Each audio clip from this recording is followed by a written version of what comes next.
people, when they hear a word like love, we start looking like, oh, that love thing that I want, or I've always wanted to experience, or that I had, with my beloved, or my friend, or my pet, but this is something quieter.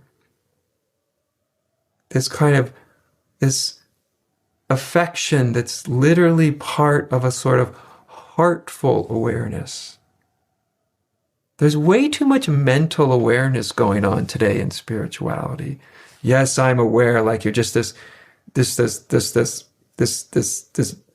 monolithic space of cold, clear awareness. That's not what he's talking about. That's not what I'm talking about. Remember, he was also talking about the felt sense of it. How does it feel? And there is an intimacy. That's the word I use for, he uses affection, I use the word intimacy. There is this sense of intimacy, of closeness. Almost like closeness with yourself. Closeness with something very simple but very mysterious inside. The you who you've always been, the you who you were before you learned anything about you. Before anybody told you you were good or bad or right or wrong. That simple, immediate presence of being. So by repeated attempts, you will stumble upon the right balance of attention and affection, and your mind will be firmly established in the thought feeling, I am. Whatever you think, say, or do, this sense of immutable and affectionate being remains as the ever-present background of the mind. It's a beautiful sentence. Whatever you do. So he's basically saying, take this into your life. It's not just for special moments. It's not just on the meditation cushion. Take this with you everywhere. You can drive with it. You can walk with it. You can when you get good at it, you can talk with it. You can wash the dishes with it. You can go about your activity. So whatever you think, say, or do, this sense of immutable, something that's always there, right under the surface, this immutable and affectionate being.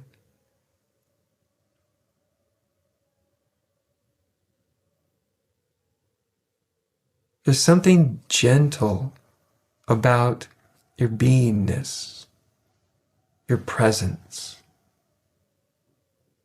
When we let it drop from our minds down here, down into the heart, into the body, into the feeling of it. There's something intimate about it. There's something affectionate. And it remains as the ever-present background of the mind.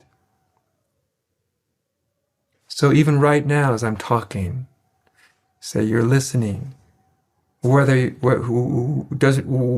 one of us is talking or listening doesn't really matter, but right behind the words, there's that affectionate attention.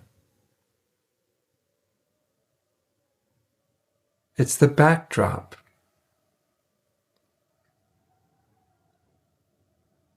I have to make a certain effort to speak, to form the words, but I have to make no effort for my beingness.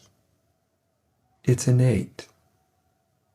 It's like we don't have to make effort for quiet. It's just there, always and already.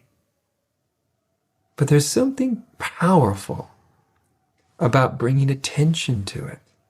Almost like bringing attention to attention, but not in a cold way. Like he said, affectionate. So feel it. And that was the essence of his practice, dwell in the sense of I amness.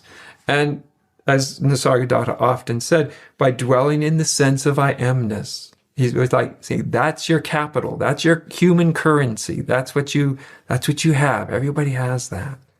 And by dwelling in that, that will take you beyond it. beyond it. We might touch upon that because there's another question I think I hope to get to it that kind of I know the question comes from sort of Nisargadatta's distinction between awareness and consciousness, or awareness and beingness. So there is a beyondness, but he doesn't really ever describe beyondness. He doesn't define it, and I think that was very wise of him.